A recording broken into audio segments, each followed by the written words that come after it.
Ooh, what have we got on the bench today? ViFly. Well, why not? That's what I say. That's what a lot of German people say. Why not fly? What have we got in here? Ooh, make a bit of room. And I just have to look through my camera, make sure we can see all this. Hang on a minute. I better do some reframing here because this is, wrong way. Here we go. Excuse the unprofessional approach. I want to see a look at this thing. The ViFly R220 Quick Start Guide version 1. There you go. How quick can you be? In fact, quick. I think quick is all about, this is a model that's all about quick. So what do we got? Well, let's have a look in the box. I don't unbox, but I'm going to show you what's in the box. Got a battery, 3S. So I'm not expecting fantastic things. We've got a quad, props, charger, and a FlySky transmitter. Now I've already reviewed the FlySky system. It's all right. It's okay. Very thin, isn't it? Look how thin that is. Please ignore the mess. But here we go. Mode 1. Woo, they sent it to me in mode 1. So this, I think, is going to be the quickest from box to sky ever. Even beats the Shuriken. And it looks a bit like the Shuriken, doesn't it? I mean, it's the pizza cutter type frame. There we go. Look at that. Let's have a quick look at it, shall we? And then we'll go and fly it. Okay, let's take a bit of a gander. What have we got here? Well, it's a 220 size quad, obviously. Two-bladed props. That's a little unusual. I think that's so it fits inside that box. It's much harder to fit three-bladed props in a box than two-bladers. Video transmitter, antenna. That's actually quite nice. Look, it's got this little bracket here to make sure this is not going to get broken off. One of the problems with the Shuriken was there was no support for the antenna. And on the 250, it could, and 180, it could actually break off at the base. So this is a nice touch, the way that this is totally secured. You're not going to break that off. And what am I holding onto? This is a metal handle. Looks like a handle. Maybe it's a protection thing. I don't know. Probably not a protection thing because there's some bolts protrude through there. And your battery could hit that, I suppose. I don't know. Find out. But it is. It's a convenient carrying handle. Well away from the propellers. Nice idea. XT60 and some LEDs. They probably tell us our FPV frequency, maybe the power, because if we look on the side, it's got buttons for changing channels and power, and I don't know, maybe changing your underwear, I have no idea. Depends how hard you fly, I suppose, but lots of stuff. Nice, big, wide battery strap. That's good. It's not rubberized on the inside, and there's no rubberized pad on the bottom of the thing either. So I'd like to see a bit of rubber in there just to grip the battery a bit better because, yeah, there's actually not a lot of space. Where's the battery? Hang on. Oh, out of shot. Excuse me. Battery. It is, it won't show the blood. Fantastic. It's a very generic looking battery. I don't even know how big it is. It looks like about a 14 or a 1503 cell. We don't know. What C rating? No idea.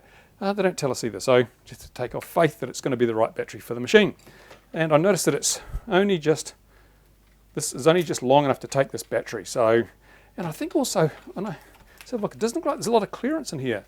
One of the big problems, of course, with quads is getting everything in nice and tight and providing clearance. Let's put this battery in. Have a bit of a pre-flight plug-in, maybe. Just put it in place. Ooh, well, that came a bit loose, didn't it? What's going on here? But how you going? Pull that through a bit more. There we go. Excuse me while I fumble. I'm good at that. I'm old. Not much of the Velcro here with this battery actually touching the furries. So the battery strap's quite long. Maybe a 4-cell pack would be better because there'll be more height in there. But this flaps around the breeze. You can trim that off if you're only going to use 3 cells. But there's not a lot of hooks and loops engagement there. So something to consider. Maybe you should put some foam under here, lift it up, then everything would be solved. Okay. Yeah, it looks a bit naff, doesn't it, hanging out the side. Never mind. Not a big deal. Right. I've got it in backwards probably. I have to. Oh, no. That's probably what the problem is. No, it's not. Let's plug it in the right way around. Here. Yeah, it's still about how you're going, isn't it? Let's pull that through as far as it'll go. Put that over here. Good. What a lot of time I'm spending doing this. I shouldn't be wasting your time doing this. There we go. Balance lead, I suppose, can be tucked out of the way in there because these props, they'll cut any wires that get in the way. Look, there's not a lot of clearance here, is there? Even when I plug this in, this battery lead is so close to that prop, that could do with a bit of re-engineering. In fact, if you lifted the battery up a bit, as say a foam pad in there, lift that battery up, you'd clear that prop. But at the moment, it's a bit how you're going. I would be a bit wary of that. We'll see how it goes when we fly it anyway. So, interestingly enough, we have a little FPV camera, tiltable, woo, woo, woo. Obviously, I think it's a CMOS, so we'll see how that fares. But let's take a look at the construction. Rather unusual. It's got some LEDs in here, look, little LEDs. Very, very, very narrow, low-profile LEDs. That's interesting. But we've got a carbon plate on the bottom. Pretty standard, I suppose. But we've got this sort of, what is it, HDPE? Nylon? vertical spacer. It is a bit like the Shuriken in that respect. This is so damn stiff. You ain't never going to bend that sucker. That is super, super stiff. I'm really quite impressed with the stiffness of this frame, but I think there's a penalty to pay. It does feel a bit porky. We'll check it in a moment. Motors, what are they? 2204s, 2205s? Can't tell by looking. So, I don't know. Clockwise and counterclockwise, man, don't like that because you lose one of these counterclockwise nuts and you're buggered because hardware stores don't usually stock them. So, like most mini-quad flyers, I prefer to have all my nuts going the same way. Use a lock nut, simple, solved. But we'll see how we get on with that. Now, has a USB on the side, so I assume it doesn't say what flight controller it's running or anything, but I might plug in Clean Flight or Better Flight Ladder and just see whether it will recognize it. Hopefully it will, because, you know, it comes supposedly pre-tuned, but I don't know how well it is tuned. Nice touch. I like the way the antennas are done at the back here. Look at that. These are it's a FlySky system, so these are a shield, a sleeved dipole. So they've got that sort of fat bit there and then a thin bit, but these are going to be well out of the way. These are not going to get in the prop. That's really good. Antenna placement is often an afterthought, but these guys have thought about it. Even with the Shuriken, antenna placement was an afterthought. This is not. That's really nicely done. Keeps it well out of harm's way. Now that bottom plate there looks like, it's pretty thin. That's pretty thin. I'd say is it 1.5 mils, 2 mils? Where are my dial calipers? Hang on a minute. I might have to bump the camera to get at them. Ooh.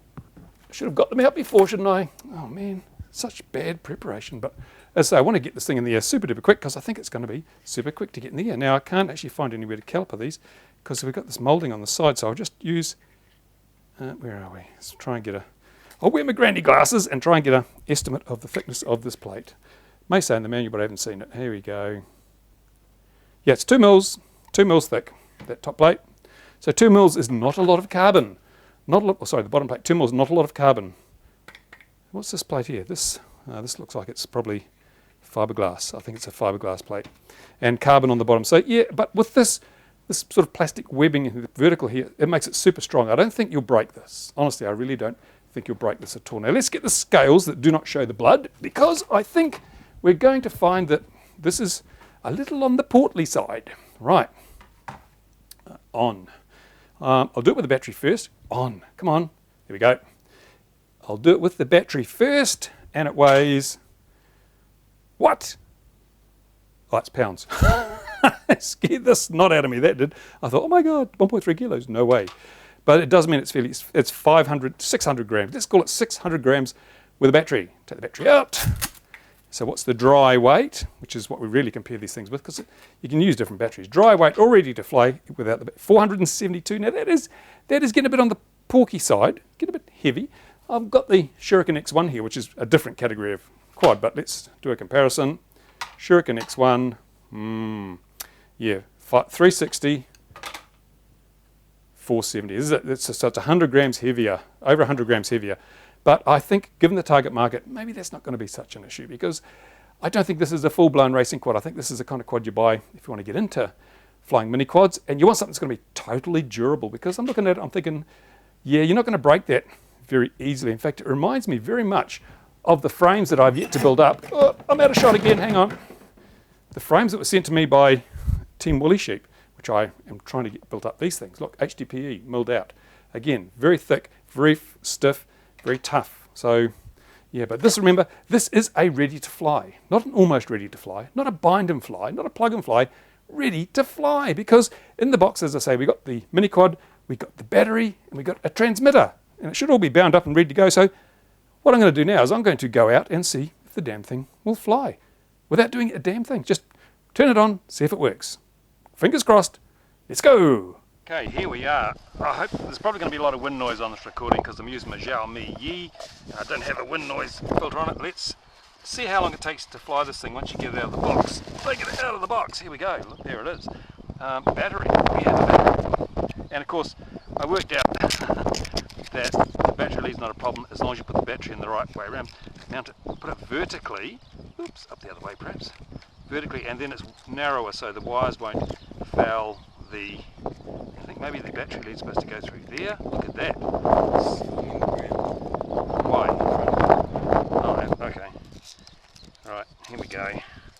Try and get this in. It's a bit of a fiddle, isn't it?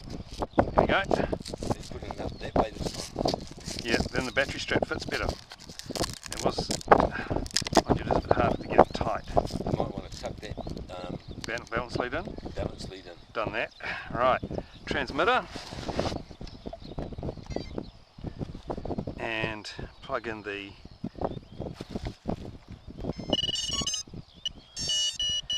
.5 volts. There you go. Let's see if we can find what channel it's on. It should tell me when what do we got there? CA1. No idea what that means. A1, probably the first channel on the band. So we'll turn this on. E. Okay, let's try bunging through the channels then. See if we can get a...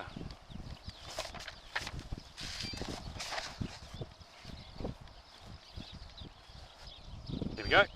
Now we have a picture. So I'll put this over here and we'll start recording, and I'll do some line of sight flying.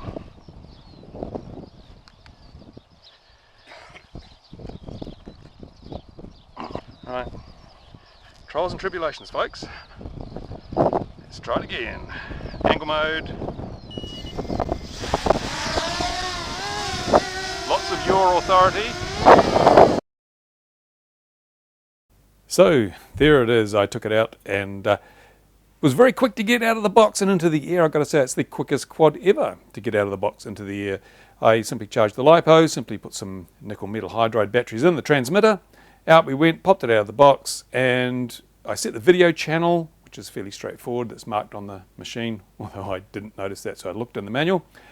I found, of course, that the battery goes in the other way, vertically, not horizontally, which solved all the issues I had with the battery leads being close to the prop. Works perfectly good. And that's what this little hole is for on here. See, that little hole? Whoops, had a shot. The battery wires come through that little hole, which is great. That's fantastic. Really good idea. It means everything is kept well out of the way. Really like the way they've done that. Excellent. Now, perhaps my only real disappointment was that video camera. This little tiny camera here, it's CMOS and it's really not very good. As you can see on the DVR footage, this was a pretty challenging day in terms of light because we had a very bright cloud cover, so we got a lot of dark ground, and the colour drifted, and yeah, the resolution wasn't very good. So yeah, I wish they had used a better camera. Now I haven't flown an FPV yet. Haven't flown FPV, so I will reserve full judgment on that until I've had a chance to fly at FPV. We'll see how it goes. But the other thing is the OSD. They've got that artificial horizon. Come on, seriously, guys, artificial horizon? No, we don't need an artificial horizon. Look at what Shuriken have done. All you need is the important stuff, the battery voltage, and because this doesn't have a current sensor, well, that's all you can really give it. Battery voltage, maybe time, a bit of a timer on there, but most people have timers on their transmitters. So yeah, the OSD, maybe you can reprogram it. One thing I've noticed missing from the documentation is any talk at all about what flight controller is used and how to configure the flight controller and how to configure the OSD. I'm sure they're all configurable, but nothing really sort of tells us that. So given that it's really so fantastically designed for the first time user, because they just have to know how to plug a battery in, I'm kind of surprised that they don't have more information on how to adjust things, because first time users don't know about OSDs and where to get the info and so forth. So a little extra information would be really, really handy. Now, flying capabilities, it was better than I thought. I was expecting it to be a little bit less punchy than this, but it's got it's not rockets sort of punch. It's a good average level punch. It will, it's 3 cells, of course, remember. So I was quite impressed with the fact that it had some punch in there. Speed, it was a windy day, so downwind speeds were good, upwind speeds were crap, as you'd expect. It's not a super fast machine. The pizza cutter layout means there's quite a bit of side area. Like the Shuriken, there's quite a bit of area on the quad, which means it's not going to go really fast. But hey, when you're learning, you don't need or want to go really fast. And other than that, I noticed that on the angle mode, the rates were very low, except for yaw. Yaw was quite touchy, but the roll and pitch were very low, which is great for beginners because you're not going to over control it. Once you switched into horizon mode, it was far more agile, a lot more responsive to controls. That was great. So when you want to do your flips and your rolls and things, it's got plenty of throw. In fact, I went to do a flip and it did 2 flips, which is great. No, 2 rolls actually. So yeah, it's really nice and agile there. Haven't flown it rate mode yet because I haven't done FPV, and I'm crap at flying rate mode visual line of sight. I don't know why. I haven't done much of it. That's probably it. But I'll fly at FPV, get a better chance to check out that camera and a better chance to check out the how it handles on rate mode. But at the moment, the PIDs are set pretty good for a beginner. In either mode, you'll find the rate mode, no, not rate mode, the horizon mode or the angle mode will work. They'll serve you very well on this machine. And it looks like it's tough as old boots. So when you crash, don't worry about it. You're not going to break anything, I don't think. So the ViFly, I have flown it rate mode FPV, and I've got to say it flies nicely in angle mode. It flies, quite nicely in horizon mode. In rate mode, it is so loose. The PIDs are so far out. It's just not a pleasant experience. In fact, it's a difficult experience. I'm not an ace miniquad flyer, but I can get around the track in a reasonably good time. This thing, I was having trouble just staying in the air. It was so loose. Now, it was a very windy day, very, very strong wind, which made it difficult. But I flew my Foxtech Lightning in the same conditions, and it handles so much better. So manufacturer's going to have to do a lot of work on tuning this in rate mode. It's just not tuned. It's just, I don't know if they're out of the box stock PIDs, but for a start, it's too sensitive.